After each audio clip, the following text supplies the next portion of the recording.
संविधान संवाद के 7वें एपिसोड में आप सभी का स्वागत है। संविधान संवाद भारतीय संविधान के सिद्धांतों को आम बोलचाल की भाषा में ले जाने की एक कोशिश है। आप इस संवाद के पिछले 6 एपिसोड इस वीडियो के डिस्क्रिप्शन में देख सकते हैं। अगर आप देखने के बजाय सुनने के इच्छुक हैं तो आप इसे स्पॉटिफाई, एंकर, एप्पल पॉडकास्ट पर भी सुन सकते हैं। इसका लिंक भी हमने नीचे डिस्क्रिप्शन में दिया है। आज के इस एपिसोड में हम बात करेंगे नागरिकता के ऊपर। नागरिकता के सिद्धांत क्या हैं?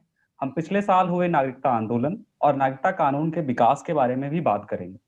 हमेशा की तरह मैं स्वागत करता हूं अपने साथी होस्ट सुरभि कारवां का, जो कानून के विषय पर शोध करती हैं एवं कानूनी सामाजिक विषयों पर लिखती पढ़ती रहती हैं।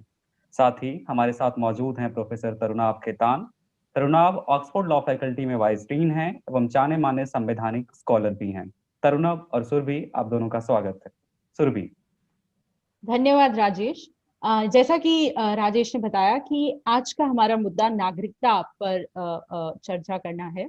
तो हमारा जो पहला सवाल है वो ये है कि नागरिकता के मुद्दे को के कॉन्सेप्ट को एक बहुत ही पेचीदा मुद्दा माना जाता है। उसे परिभाषित करना, नागरिकता क्या है, सिटीजनशिप क्या है, ये भी एक पेचीदा सवाल माना जाता है। तो पहला सवाल ये है कि जब हम नागरिकता की बात करते हैं तो हमारा क्या मतलब है। और नागरिकता के संदर्भ में ये कहा जाता है कि नागरिकता किसी भी देश के नागरिकों के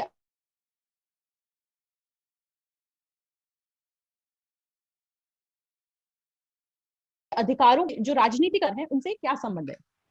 पहले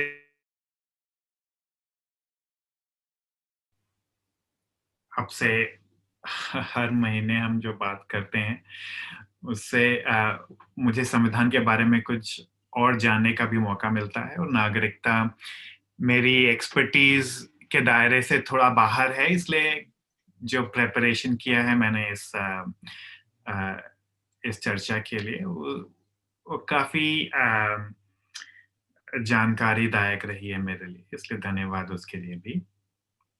तो नागरिकता, सबसे पहले तो मैं नागरिकता और राष्ट्रीयता में एक फर्क समझाना चाहूंगा, क्योंकि जिसको अंग्रेजी में अगर हम सिटीजनशिप और नेशनैलिटी के फर्क के रूप में समझें, तो ऐतिहासिक तौर पर नागरिकता, हिंदी जानने वाले समझेंगे कि इस नागरिकता का जो मूल शब्द है वो है नगर। नगर से आता है।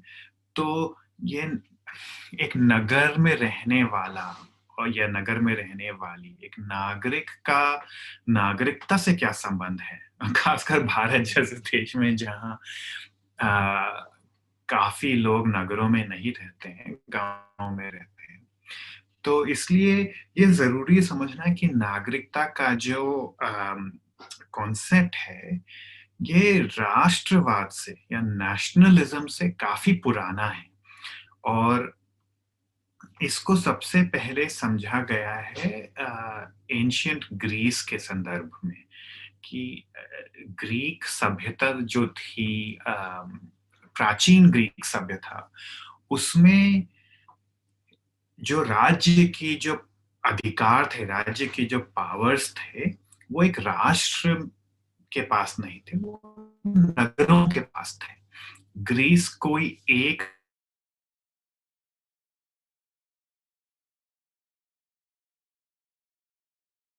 राष्ट्र अलग, आप उनको एंटिटी बोल सकते हैं, हिंदी में राजनीतिक व्यवस्था बोल सकते हैं। तो राजनीतिक व्यवस्था का जो मूल जो रूप था वो एक नगर था, और काफी महत्वपूर्ण नगरों के नाम हम आज भी जानते हैं, जैसे एथेंस या स्पार्टा।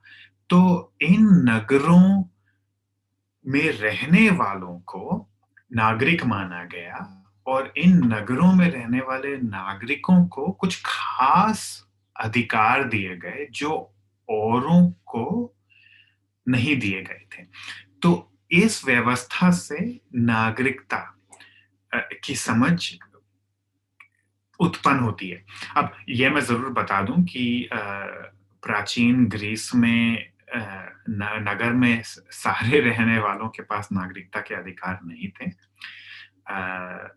सिर्फ तो एक तो औरतों के पास अधिकार नहीं थे, सिर्फ मर्दों को नागरिक माना गया था प्राचीन ग्रीस में, और जिनको वो स्लेव्स मानते थे, जिनको अपना गुलाम मानते थे, उनकी स्लेवरी नस्ल पर आधारित नहीं थी। वो जो लड़ाइयाँ लड़ते थे उसमें पराजित लोगों को अपना गुलाम बना लेते थे गुलामी के लिए, तो उनको वो गुलामों के पास प्राचीन ग्रीक के नगरों में नागरिकता के अधिकार नहीं थे, बच्चों के पास अधिकार नहीं थे। तो सिर्फ वयस्क ग्रीक मर्दों के पास ये नागरिकता के अधिकार थे, और इसमें काफी सारे अधिकार थे, पर सबसे जो महत्वपूर्ण अधिकार था, जो नगर ग्रीस प्राचीन ग्रीस में डेमोक्रेसी थे, सारे डेमोक्रेसी नहीं थे, कुछ नगरों में ऑटोक्रेसी थी, लेकिन जहां सारी जनता मिलके सरकार बनाती थी, जैसे एथेंस में डेमोक्रेसी काफी टाइम तक रही प्राचीन ग्रीस में, तो वहां नागरिकों के पास कुछ खास, हर नागरिक के पास कुछ खास राजनीतिक अधिकार थे। जैसे कि कोई भी नागरिक उस नगर का हेड या उस नगर का चीफ ऑफ जो ऑफिसर्स होते थे वो बन सकता था। वहां वोट डाल के नहीं चुनते थे, वो लॉटरी से चुनते थे। तो ये हमने लोकतंत्र के अपने एपिसोड में इसकी बात की है, सोर्टेशन जिसको बोलते हैं। तो लॉटरी से चुनते थे, पर उस लॉटरी में हर नागरिक का नाम था। हर नागरिक के पास शहर चलाने के बराबर के अवसर थे। कोई बड़ा केस चलता था, जैसे उन्होंने अपने एक फिलोसोफर दर्शनवाद सोक्रेटिस पर केस चलाया था, तो उस केस में जो ज्यूरी बैठती थी, जो ये डिसाइड करेंगे कि ये गिल्टी है, इसने ये जुर्म किया है या नहीं किया है, वो नगर के सारे नागरिक एक साथ बैठकर ज्यूरी बनाते थे, और हर नागरिक के पास अधिकार होता था वोट डालने का कि जुर्म वास्तव में इस बंदे ने किया है या नहीं किया, ये डिसाइड करने के लिए। तो ये जो मूलभूत नागरिकता के अधिकार थे, कि जो राजनीतिक अधिकार थे अपने, और बराबरी का अधिकार भी सिर्फ नागरिकों के पास था, कि हर नागरिक हर दूसरे नागरिक से समान है, बराबर है। तो हमने बराबरी की भी बात की है पिछले एपिसोड्स में, लोकतंत्र की भी बात की है। तो आप देख सकते हैं कि कैसे नागरिकता का इन सारे अलग अलग पहलुओं से एक जो पॉलिटिकल या राजनीतिक पहलू होते हैं, समानता का अधिकार या लोकतंत्र के अधिकार, उन सब से एक खास जोड़ है। फिर जब नगरों के बाद काफी बार इतिहास में राष्ट्र के पहले साम्राज्य आए, इसको हम एम्पायर्स बोलते हैं। रोमन एम्पायर था, भारत में भी बहुत एम्पायर्स बने। तो इन कुछ एम्पायर्स में भी नागरिकता जो थी उसका कॉन्सेप्ट बड़ा हो गया, कि ये जो साम्राज्य, विशाल विशाल साम्राज्य बनते थे, उसमें भी नागरिक तो बहुल नस्ली होते थे। तो ये जो नस्ल या धर्म या जाति, ये जो राष्ट्रवाद की जो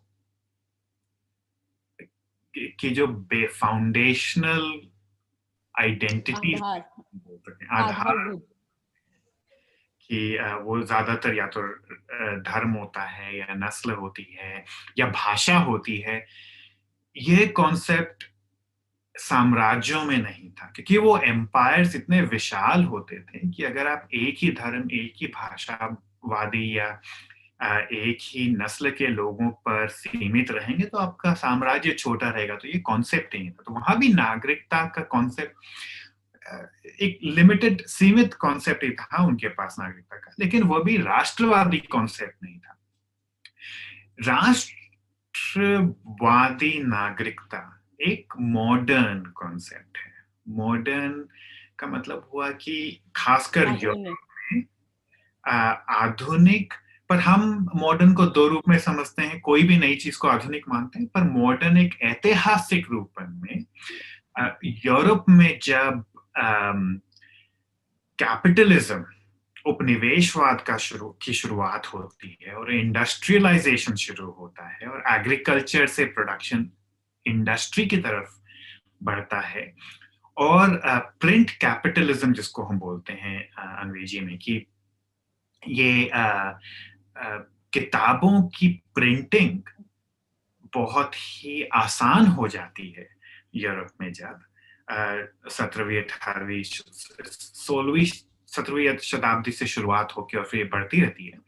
तो उस समय काफी बदलाव आते हैं उस समय, क्योंकि पढ़ना पहली बार इंसान के लिए किसी दूसरे की लिखी हुई बात को पढ़ना आसान हो जाता है। इसके पहले इतना सीमित था क्योंकि आप सिर्फ कुछ पुराने स्टाइल में किसी कागज तो होते नहीं थे, तो किसी पत्ते पर, किसी स्लेट पर लिखते थे, या अशोक ने जैसे खंभे बनाए और उस पर तराश के लिखा, तो वो सीमित रहता था। और जो आइडियाज जो होते थे वो बोली के द्वारा लोगों तक पहुंचाए जाते थे, गानों के द्वारा, कविताओं के द्वारा। इसीलिए रामायण महाभारत ये श्रुति है, मतलब बोली के द्वारा लोगों से समझाया जाता है। तो पढ़ने की जो, किताबों की जो व्यापकता उपनिवेशवाद के साथ आई, उसके साथ राष्ट्रवाद आता है और तब यूरोप में राष्ट्रवाद और नागरिकता बिल्कुल एक साथ जुड़ जाती है। और मुझे पता है कि हम इसके बारे में बात करेंगे बाद में, और टैगोर ने कैसे इसको चैलेंज किया था और बोला था कि नहीं, नागरिकता का राष्ट्रवाद से कोई संबंध नहीं होना चाहिए। पर ये एक हिस्टोरिकल, एक एक्सप्लेनेशन, ऐतिहासिक एक्सप्लेनेशन जरूरी है ये समझने के लिए कि नेशनैलिटी और सिटीजनशिप, राष्ट्रीयता और नागरिकता बिल्कुल ऐतिहासिक तौर पर बिल्कुल अलग अलग चीजें हैं, और इनका जो अटूट संबंध आज हम अपने दिमाग में मान लेते हैं, यह एक 400-500 साल पुरानी और यूरोपियन देन है। और जरूरी नहीं है कि अगले 50 साल 100 साल में भी यह अटूट संबंध रहेगा। हो सकता है कि हम नागरिकता और राष्ट्रीयता का संबंध फिर से तोड़ दें। तो ये तो ऐतिहासिक जानकारी हुई, लेकिन एक मूल परिभाषा हम समझे तो नागरिकता का मतलब ये होता है कि एक नागरिक के पास उस, जहां वो रहते हैं, उस राजनीतिक व्यवस्था में कुछ खास अधिकार होने चाहिए। हम राजनीतिक अधिकार मानते हैं, बोलने का अधिकार, वोट डालने का अधिकार, सरकार बनाने का अधिकार। तो ये अधिकार नागरिकों तक ही सीमित है। उस पे भी काफी इस पे शायद हम कभी फिर डिस्कशन कर सकते हैं, लेकिन ये भी समझना जरूरी है कि जो एक नागरिक और एक विदेशी के बीच का जो फर्क है, जो डिफरेंस है, उसमें भी वो भी मामला बहुत पेचीदा हो गया है।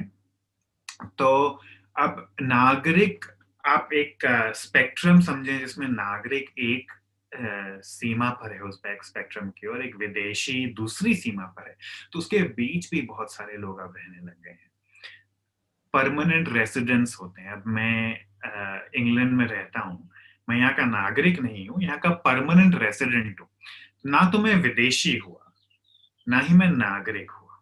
नागरिक मैं भारत का हूँ, पर परमानेंट रेसिडेंट, तो मेरे पास जो अधिकार हैं वो पूरे के पूरे नागरिकों के अधिकार नहीं है, पर मैं विदेशी भी नहीं हूँ। और हर देश, इन जो बीच में जो ये बहुत सारे लोग हैं, जो परमानेंट, जो अधिवासी माना जाए या परिवासी माना जाए, या कुछ लोग जो विजिटर्स हैं, या कुछ छोटे समय के लिए रहने आए हैं, या कुछ लोग जो बचपन में लाए गए यहाँ, तो इन सबके अधिकार हर देश में अलग अलग होते हैं। जैसे यहाँ ब्रिटेन में मेरे नागरिक ना होने के बावजूद भी मुझे वोट डालने का अधिकार है, लेकिन कुछ ये एक एक्सेप्शन है। ज्यादातर देशों में सिर्फ नागरिकों के पास वोट डालने का अधिकार होता है। ब्रिटेन में कॉम्प्लिकेटेड एम्पायर की हिस्ट्री के कारण, साम्राज्य की हिस्ट्री के कारण, जो पिछले जो कॉलोनीज थी उनके नागरिकों को, अगर वो यहाँ के अधिवासी हैं, उनको वोट डालने का अधिकार। तो इसीलिए मैं बोल रहा हूँ कि कॉम्प्लिकेटेड है। नागरिकता भी एक पूरी तरह से नागरिकता और विदेशी के बीच में एक डिफरेंस नहीं, एक अधिकारों की भी एक स्पेक्ट्रम बन गई है और अलग अलग देशों के कानून उसको अलग अलग तरीके से ट्रीट करते हैं। जी राजेश अपना अगला सवाल पूछे उससे पहले मैं बस हम महिलाओं के अधिकारों की और नागरिकता की बात कर रहे थे, आपने गुलामों के बारे में एक्सप्लेन किया। मैं बस महिलाओं की नागरिकता के बारे में अगर मैं एक छोटी सी एक्सप्लेनेशन दूं कि क्यों उन्हें नागरिक नहीं माना जाता था, उसका एक बड़ा कारण था कि महिलाओं का जो क्षेत्र माना जाता था उसे घर के अंदर, जिसको डोमेस्टिक स्पेस कहते हैं, उससे जुड़ा हुआ माना जाता था। और जो वोट करने का, राजनीति में हिस्सा लेने का, बोलने का, पढ़ने लिखने का, वो एक पब्लिक स्पेस माना, महिलाओं के अधिकार क्षेत्र से बाहर माना जाता था। इसीलिए महिलाओं को वोटिंग का अधिकार 200 साल पहले तक भी नहीं था। नारीवादी आंदोलन की पूरा इतिहास देखें तो सबसे पहली जो सफरेजेट मूवमेंट जिसे कहते हैं, जब नागरिकता की मांग की गई महिलाओं द्वारा कि हम भी उसका हिस्सा हैं, हमें भी राजनीति में एक से होना चाहिए, वहां से महिलाओं के नागरिकता की बात आई। वरना उनका क्षेत्र की, घर की, अभी भी हमें ये स्टेटमेंट महिलाओं के लिए सुनने को मिलता है कि तुम्हें राजनीति से क्या करना, तुम घर का काम करो। तो ये विचारधारा महिलाओं की नागरिकता न होने के पीछे है। राजेश, तुम्हारा सवाल। मैं इसी बात पर, राजेश, आपके सवाल पर एक कमेंट छोटा सा ये भी देना चाहता हूँ कि भारतीय संविधान, और अभी हम चर्चा करेंगे कि संविधान बनाते समय नागरिकता पर कितने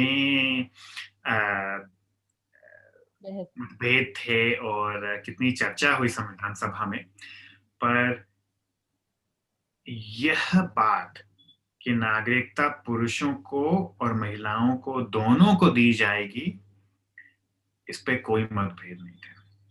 तो हमारी संविधान सभा पूरी की पूरी 1940 का दशक था। उस समय काफी यूरोपियन देशों में भी, स्विट्जरलैंड में जैसे महिलाओं को वोट डालने का अधिकार स्विट्जरलैंड में नहीं था जब भारत का था, और इंग्लैंड में भी कुछ 2-3 दशक ही हुए थे जब महिलाओं को वोट का अधिकार मिला था। 1920 के आसपास की बात है। तो दोनों को अधिकार मिलेंगे और बराबर के अधिकार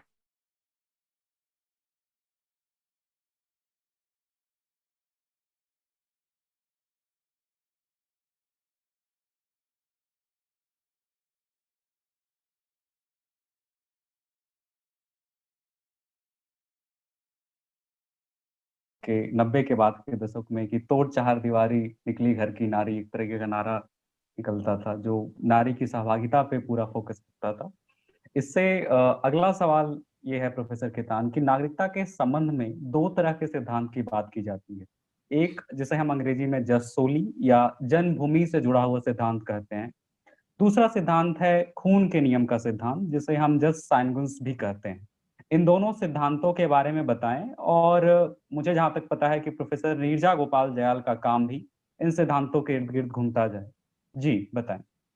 धन्यवाद राजेश। देखिए, आपने प्रोफेसर नीरजा जयाल का जो जिक्र किया उसके लिए धन्यवाद, क्योंकि भारतीय नागरिकता और भारतीय नागरिकता कानून पर उनसे ज्यादा शायद किसी ने भी, शायद नहीं, बिल्कुल, मैं बिल्कुल शर्त के साथ कह सकता हूँ कि उन्होंने बहुत ही जबरदस्त काम किया है। और कोई भी दर्शक जो इसको बारीकी से समझना चाहते हैं, मैं उनको पुरजोर ये रिकमेंडेशन दूंगा कि यह प्रोफेसर जयाल का जो काम है उसको पढ़ें और समझें। और बहुत व्यापक तौर पे उन्होंने काफी सालों से वो लिखते हैं, तो हमें नागरिकता के बारे में समझाने के लिए उन्होंने उनका काम बहुत ही महत्वपूर्ण है। तो देखिए, जस सोली और जस सैंग्विनिस ये लैटिन शब्द है। इनका जो आप सोली का रूट सोयल से आता है, तो वह इसीलिए भूमि से संबंधित नागरिकता एक कॉन्सेप्ट हुआ नागरिकता का, कि आपका इस भूमि से क्या संबंध है। और दूसरा कॉन्सेप्ट हुआ नागरिकता का जस सैंग्विनिस। सैंग्विन एक कलर को भी बोलते हैं, पर वो खून के कलर को, जो चमकदार लाल रंग होता है, उसको सैंग्विन रंग बोलते हैं। तो जस सैंग्विनिस का कॉन्सेप्ट हुआ कि खून से, नस्ल से जो आप नागरिकता पाते हैं। तो अब यह समझ लीजिए, इतना तो साफ ही हुआ कि भूमि का संबंध आपके हाथों में है कुछ हद तक। या तो आप एक भूमि पर पैदा होते हैं, जैसे अमेरिकी नागरिकता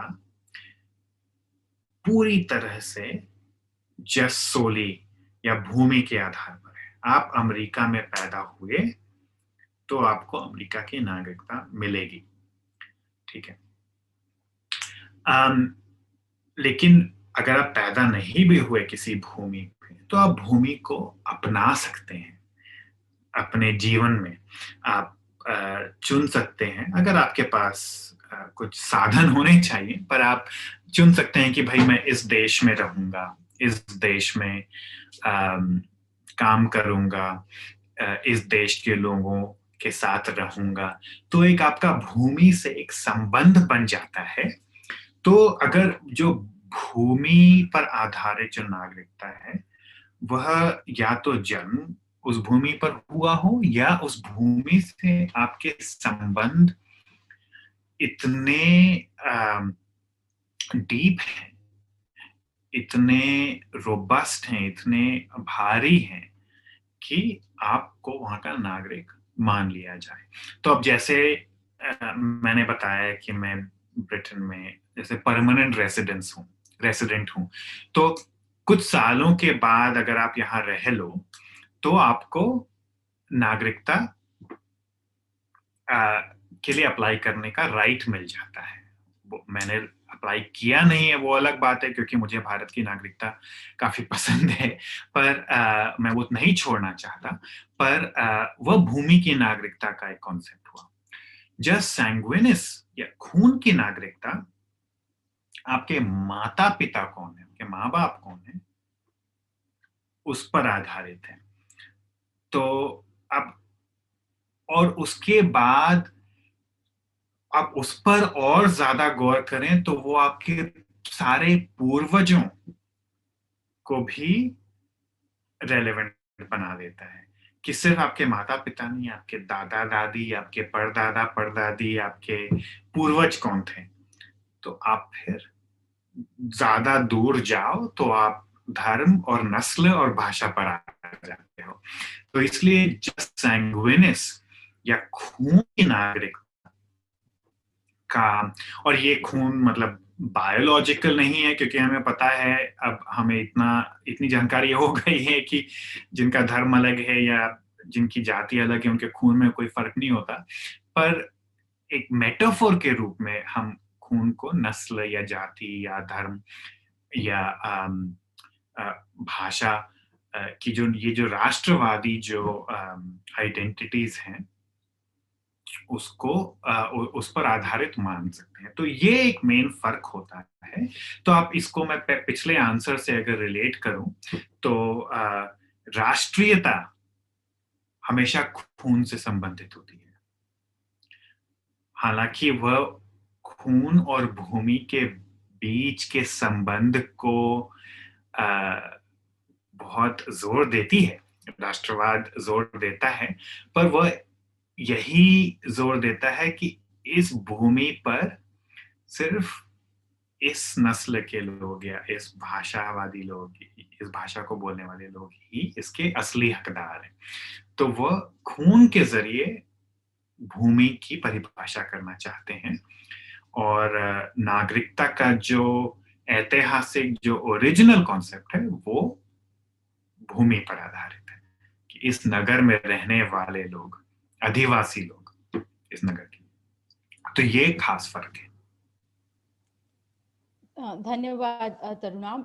अगर अब हम भारत की तरफ थोड़ा सा रुख करें और भारत की संविधान सभा की बात करें, तो जब हम आजाद हुए थे तो एक ये भी हमारी रियलिटी थी कि हमारे देश का बंटवारा हुआ था, पार्टीशन हुआ था, और हमने हिंसा भी देखी, लिंग आधारित हिंसा भी देखी, खासकर महिलाओं के खिलाफ।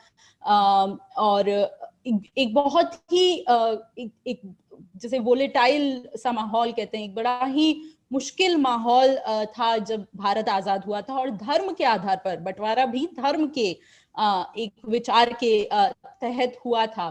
तो अगर उस संदर्भ में हम भारत की बात करें तो ये सारा जो हमारा कॉन्टेक्स्ट है, ये हमारा परिप्रेक्ष्य है, तो बंटवारे ने कैसे भारत की नागरिकता पर प्रभाव डाला? क्योंकि आपको संविधान सभा में सरदार पटेल का ये एक बहुत स्पष्ट स्टेटमेंट है कि हम जस्ट सोली के सिद्धांत पर रहेंगे, कि सारी दुनिया हमारी तरफ देख रही है, उन्होंने इस तरह की बात की है। पर हमें ये भी सुनने को मिलता है पाकिस्तान में हमारे हिंदू भाई हिंदू बहन हैं। तो जो बंटवारे का जो परिप्रेक्ष्य है उसमें नागरिकता की बहस को संविधान सभा में कैसे प्रभावित किया, और इस परिप्रेक्ष्य में जो अल्पसंख्यक समूह है उसके अधिकारों पर क्या प्रभाव डाला? और मैं दर्शकों को बता दूं कि सिटीजनशिप और बंटवारे के बारे में अगर उन्हें खास तौर पर पढ़ना है तो कनिका गौवा का काम है, EPW में आपको मिल जाएगा, आप उसे देख सकते हैं। तरुण आप। धन्यवाद सुरभि। तो देखिए, संविधान में जैसा आपने बताया, नागरिकता का जो प्रश्न था वो बहुत ही ज्यादा पेचीदा था, और उस पर काफी मतभेद भी थे। लेकिन जो कॉम्प्रोमाइज जो इन्होंने जो व्यवस्था नागरिकता पर जिस पर इनका अग्रीमेंट हुआ, समझौता हुआ, वो संविधान के आर्टिकल्स 5, 6 और 7 में पाए जाते हैं। सिटीजनशिप नागरिकता का चैप्टर है, चैप्टर 2। ये 3 आर्टिकल बहुत जरूरी हैं समझना, इसलिए इन पर मैं थोड़ा विस्तार से समझाऊंगा। और हम इस वीडियो पर जो दर्शक हैं, जो देख रहे हैं, इनको हम शायद टेक्स्ट भी डाल सकें ताकि वो देख लें कि आर्टिकल क्या कहते हैं। तो आर्टिकल 5 जो है, 5वां जो प्रावधान है संविधान का, वो कहता है कि संविधान के प्रारंभ पर, जब 1950 में जब संविधान लागू होगा, उसके प्रारंभ पर नागरिकता, इसका यह प्रयोजन उन्होंने किया कि इस संविधान के प्रारंभ पर प्रत्येक व्यक्ति नर नारी दोनों, उस पर कोई असमानता नहीं है। प्रत्येक व्यक्ति जिसका भारत के राज्य क्षेत्र में अधिवास है, इसको हम अंग्रेजी में डोमिसाइल कहते हैं। तो इसका आप सीधा जस सोली से संबंध देख सकते हैं कि एक जस सोली का प्रिंसिपल है कि आप भारत की भूमि पे आपका अधिवास है, आप यहाँ रहते हैं और इसको घर मानते हैं, इसको अपनी भूमि मानते हैं।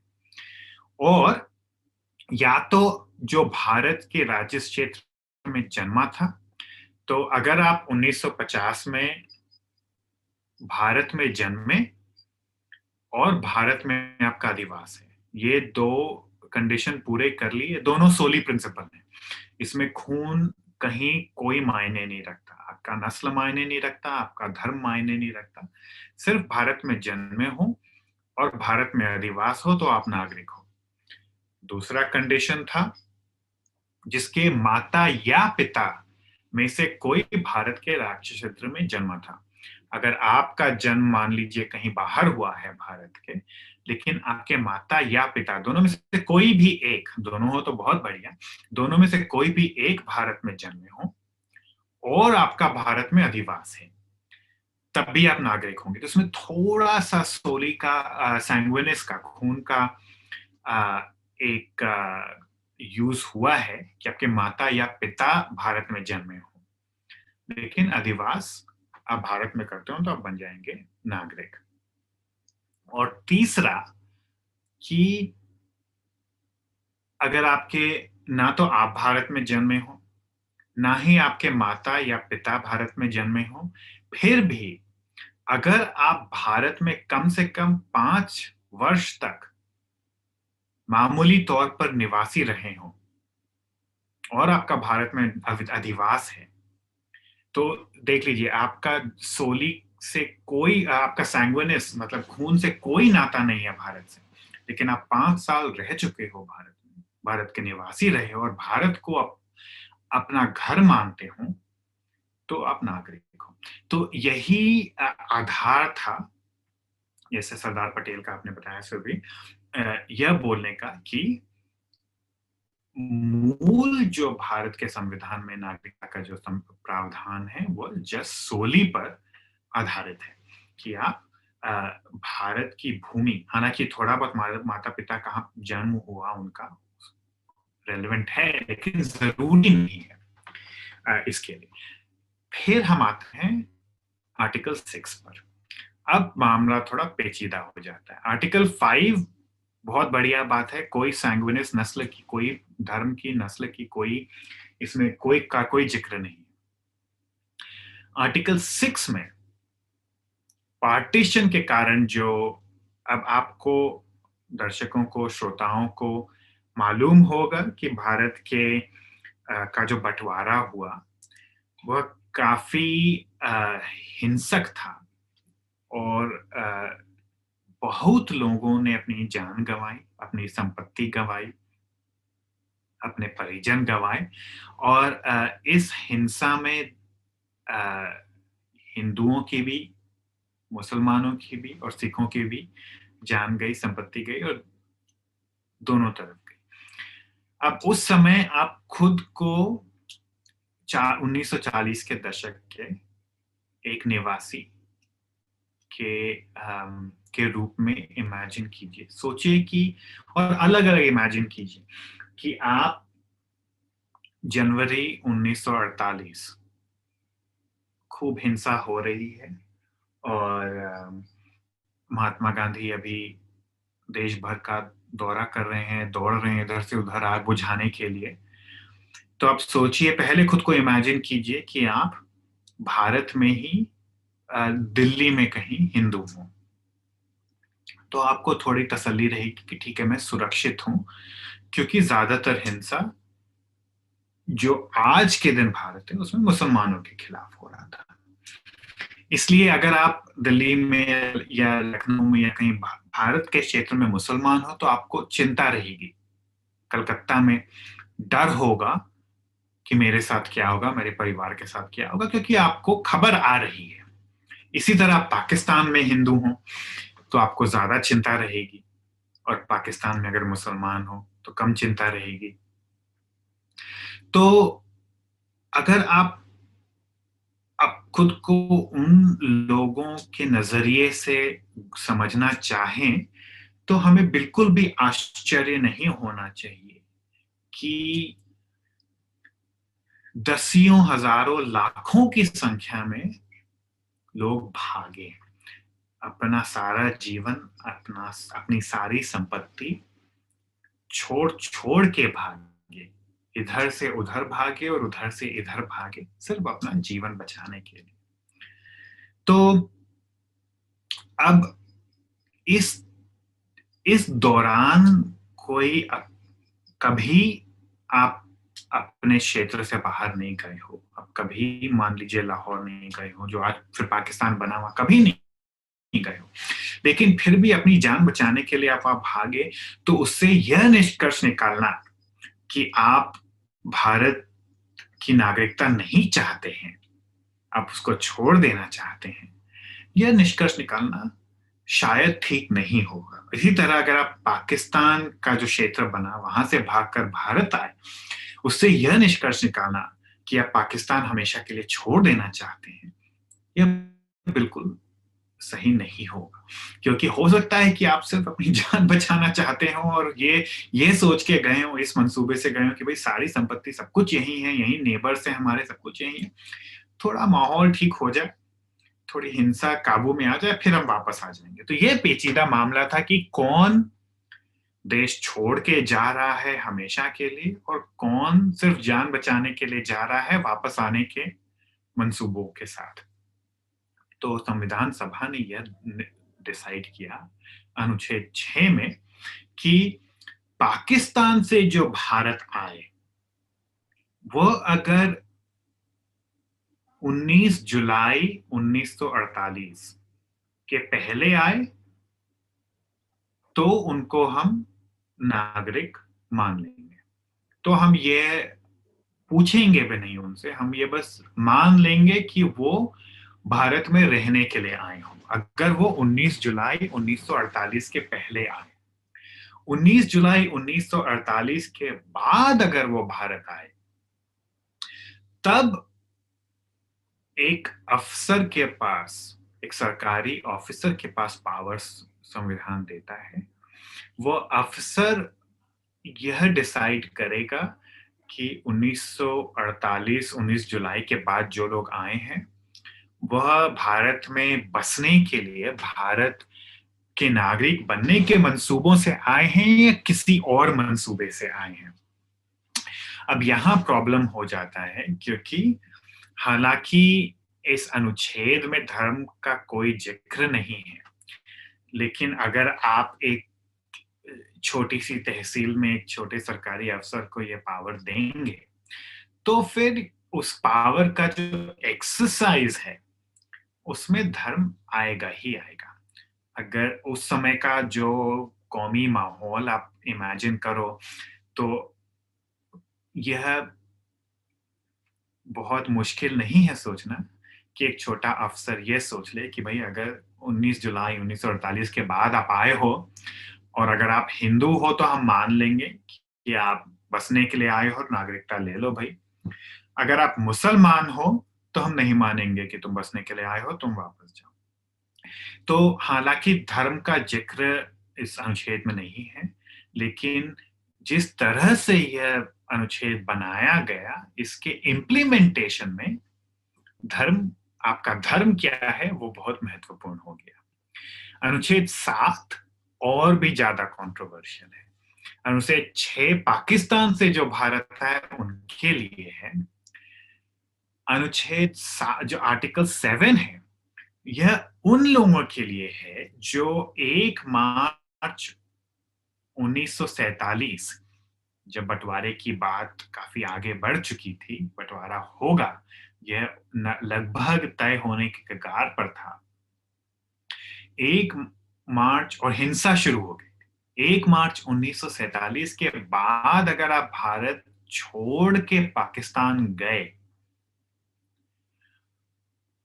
तो आपको भारत का नागरिक नहीं माना जाएगा,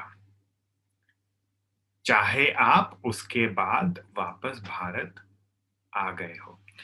तो इसमें भी धर्म का जिक्र नहीं है, पर आप ये समझ लीजिए कौन छोड़ के भारत से पाकिस्तान जाएंगे। 1 मार्च 1947 के बाद वही जाएंगे जो या तो पाकिस्तान में बसना चाहते हो, या जो इतने चिंतित हों हिंसा से, जो उनके आसपास हिंसा हो रही है, उनको मालूम है कि उनके जैसे लोग मारे जा रहे हैं हिंसा में, और काफी व्यापक और काफी भयानक हिंसा हो रही है, वो भागेंगे। और ये सोच के भागेंगे कि भाई जैसे ही मामला थोड़ा ठंडा पड़ेगा हम तो वापस आ जाएंगे। अब इन दोनों गुटों में फर्क करना मुश्किल है, पर यह तो लाजमी होना चाहिए कि अगर आप बसने के इरादे से आप भाग रहे हो तो आप वापस नहीं आओगे। जो गया एक हिंसक दौर में और फिर कुछ महीनों में, साल भर में वापस आ गया, उसका तो इरादा आमतौर पर हम यही समझेंगे कि भाई तुम सिर्फ हिंसा से भागे थे, अब हिंसा थोड़ी ठंडी पड़ गई है तो वापस आ गए हो। लेकिन संविधान, और वो आमतौर पर मुसलमान होंगे, भारतीय मुसलमान जो पाकिस्तान गए और हिंसा ठंडी होने के बाद वापस आ गए, लेकिन संविधान उनको नागरिकता नहीं देता है। उनका केस भी लोकल ऑफिसर, एक लोकल अफसर को दे देता है कि तुम डिसाइड करो, तो उनको भी नागरिकता काफी लोगों को नहीं मिली होगी। तो यह संविधान का कॉम्प्लिकेशन है कि हालांकि धर्म का जिक्र, नस्ल का जिक्र नहीं हुआ है, लेकिन ये जो डेट्स हैं और कौन गया और कौन आया, उस हिंसक संदर्भ, बंटवारे का जो हिंसक संदर्भ है उसके कॉन्टेक्स्ट में हम समझें उसको, तो यह साफ है कि धर्म यहाँ एक बहुत महत्वपूर्ण फैक्टर रहा है। जी प्रोफेसर खेतान, आपने जिक्र किया संविधान बनने के समय की जो नागरिकता के प्रावधान थे उनके, अब मैं आपको ले जाना चाहूंगा संविधान बनने के बाद जो संशोधन हुए नागरिकता प्रावधानों में, उसकी क्या यात्रा रही। पहला संशोधन हम 1985 में देखते हैं, फिर 2000 के शुरुआती दशक में ये आता है, और अब जो हम देख रहे हैं उसमें जो भूमि का सिद्धांत है, जस सोली का जो सिद्धांत है, या जस सैनगस जो खून के नियम है, ये दोनों सिद्धांत की ओर हम बढ़ गए हैं। जस सोली से हम जस सैनगस के सिद्धांत की ओर धीरे धीरे बढ़ गए हैं। कुछ लोग मानते हैं कि सीए उसी का विरासत है। आप इसको कैसे देखते हैं? बिल्कुल, थैंक यू राजेश। इस सवाल, देखिए 3 महत्वपूर्ण संशोधन हुए हैं नागरिकता कानून पर। तो पहले तो ये समझ लीजिए कि संविधान में नागरिकता के सारे नियम संविधान में लिखे हुए नहीं है।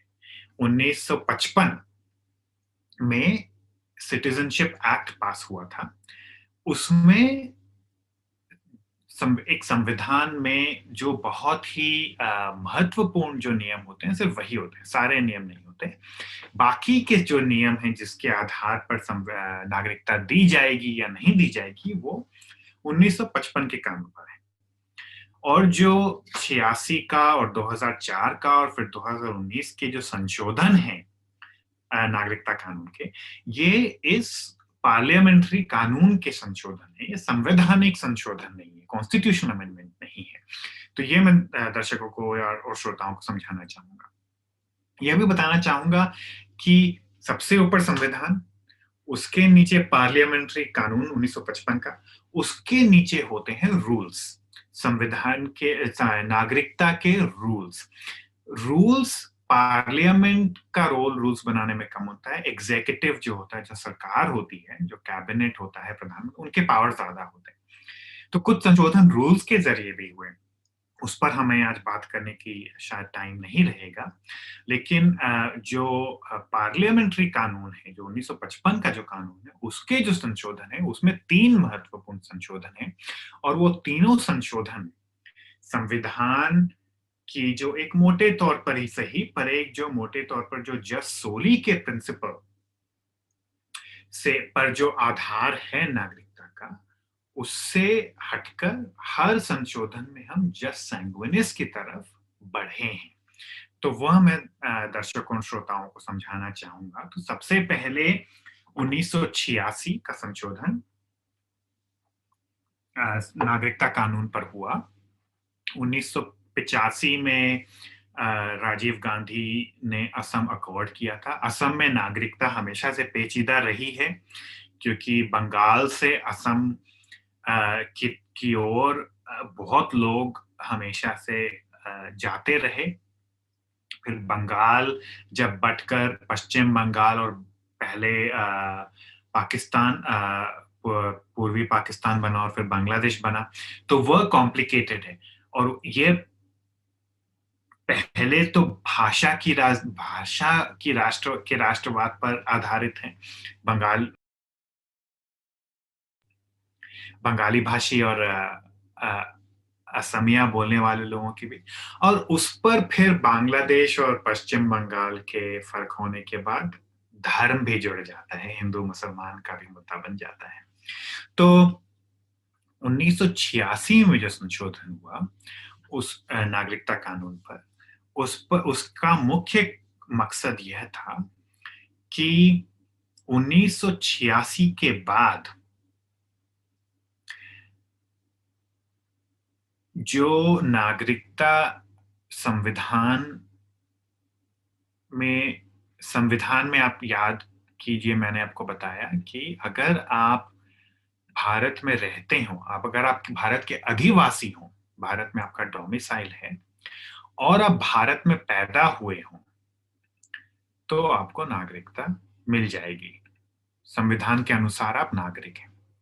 1986 का कानून बोलता है कि ये सफिशिएंट नहीं है, क्योंकि असम में बहुत सारे ऐसे लोग थे जो भारत में पैदा हुए और भारत के ही डोमिसाइल है। भारत के डोमिसाइल छोड़िए, वो दुनिया में, वो अपने सारे जीवन में कभी दूसरी जगह कहीं नहीं गए। भारत में ही जन्मे हैं, भारत में ही सारा जीवन भारत में बिताया है। लेकिन 1986 का कानून का संशोधन बोलता है कि उनको भी हम नागरिकता तभी देंगे जब उनके माता या पिता में से कोई एक कम से कम भारत के नागरिकों। तो यह जो खून एक तरह से एक महत्वपूर्ण डायमेंशन हो गया है नागरिकता का, कि भारत में जन्म लेना और भारत को अपना घर मानना और भारत का आदिवासी होना सफिशिएंट नहीं है। आपके माता या पिता में से कोई एक को कम से कम भारत का नागरिक होना भी जरूरी है। तो ये पहली बार हमारे नागरिकता कानून में खून जरूरी हो गया। पहले खून का मेंशन था, सैंग्विनिस का मेंशन था, लेकिन वो जरूरी नहीं था। भारत में पैदा हुए हो और घर मानते हो भारत को तो आप भारतीय हो। 86 में ये हुआ। उसके बाद 2004 में हम आ जाएं तो 2004 में जो संशोधन हुआ वह इसी का एक और स्टेप है। 2004 में संशोधन बोलता है कि अब से अगर आप भारत में पैदा हुए हो तभी आपको नागरिकता हम तभी देंगे जबकि या तो आपके दोनों माता पिता, दोनों पेरेंट्स, माता एवं पिता भारत के नागरिक हो। 86 में माता या पिता कोई भी एक नागरिक हो तो आप नागरिक माने जाएंगे। अब माता और पिता दोनों को नागरिक होना पड़ेगा, या अगर सिर्फ माता या पिता में से सिर्फ एक ही आपके माता या पिता सिर्फ भारत के नागरिक हैं और अब भारत में जन्मे हो और आदिवासी हो, तो आपको यह भी साबित करना पड़ेगा कि आपके माता और पिता में से कोई भी इलीगल माइग्रेंट नहीं है, वह भारत में गैर कानूनी रूप से नहीं आए हैं। तो यह सैंग्विनिस की तरफ एक और कदम है कि खाली माता पिता में से एक जरूरी नहीं है, दोनों जरूरी हो, या कम से कम यह दिखाओ कि आप इलीगल माइग्रेंट नहीं हो। और इलीगैलिटी जो है वह हमने देखा कि संविधान के आर्टिकल्स 6 और 7 के कारण उसका नस्ल से काफी संबंध रहा है, क्योंकि हालांकि धर्म का मेंशन नहीं है, नस्ल नहीं, धर्म का उसमें मेंशन नहीं है, पर धर्म एक इंपॉर्टेंट फैक्टर रहा है। किस बेसिस पर वो ऑफिसर डिसाइड करेगा कि आपकी मंशा क्या है, आप यहाँ रहना चाहते हो या नहीं रहना चाहते हो। आपने सारा जीवन बिता दिया है वह प्रूफ नहीं है, आपका धर्म क्या है वह प्रूफ बन जाता है। तो इसलिए 2004 का कानून भी बहुत जरूरी है। अमेरिका में एक बहस चल रही है ड्रीमर्स को लेकर। अमेरिका में अगर आप पैदा हुए हो तो वह सफिशिएंट है, माता पिता आपके कहाँ के हैं, कौन है, कोई मतलब नहीं है। लेकिन अमेरिका में जो बहस चल रही है वो इस मुद्दे पे चल रही है कि अगर आपके माता पिता अमेरिका गैर कानूनी रूप से आए और तब आए जब आप पैदा हो चुके थे पर वयस्क नहीं थे, तब आप बच्चे थे, तो आपको नागरिकता मिलनी चाहिए कि नहीं। तो उनको वो ड्रीमर्स बोलते हैं, क्योंकि यह मानना है कि ठीक है माता पिता ने गैर कानूनी काम किया है तो उनको सजा दो, बच्चे का क्या दोष, बच्चा तो हमेशा इसी देश को जाना है। तो उस पर बहस चल रही है। पर ये बहस जो थी भारत में काफी कड़े कानून थे कि या तो माता पिता दोनों नागरिक हो, या आपका पैदा होना भी यहाँ पे सफिशिएंट नहीं था। फिर 2019 में जो संशोधन हुआ, यह तो पहली बार भारत के पार्लियामेंट्री कानून में धर्म का खुल्लम खुल्ला जिक्र होता है। अब तक आपने देखा संविधान से लेके धर्म के बारे में एक शर्म थी कि कम से कम खुल के धर्म का जिक्र ना करें, कुछ छुपा के टेढ़े मेढ़े तौर पर कुछ और प्रीटेक्स्ट देके, अब कब आए, अब कब गए, कब भागे पाकिस्तान, सबको मालूम है कि इसके पीछे धर्म ही है। लेकिन कम से कम एक जस्टिफिकेशन जो था पब्लिक में, वो धर्म आधारित जस्टिफिकेशन नहीं था। 2019 में पहली बार भारतीय नागरिकता कानून, रूल्स में पहले ही आ गए थे धर्म के जिक्र, पर पार्लियामेंट्री कानून में धर्म खुल्लम खुल्ला तौर पर आता है कि अगर आप भारत में बाहर से आए हैं, भारत के कुछ नेबरिंग देशों से आए हैं, और अगर आपका धर्म एक लिस्ट में है, उस लिस्ट में साउथ एशिया के जो मुख्य धर्म हैं उनमें से सारे मेंशन है इस्लाम को छोड़ के, तो अगर आपका धर्म इस्लाम नहीं है तो आपको हम फटाफट नागरिकता दे देंगे। तो यह बिल्कुल सैंग्विनस या खून की नागरिकता की तरफ हम बढ़ चुके हैं।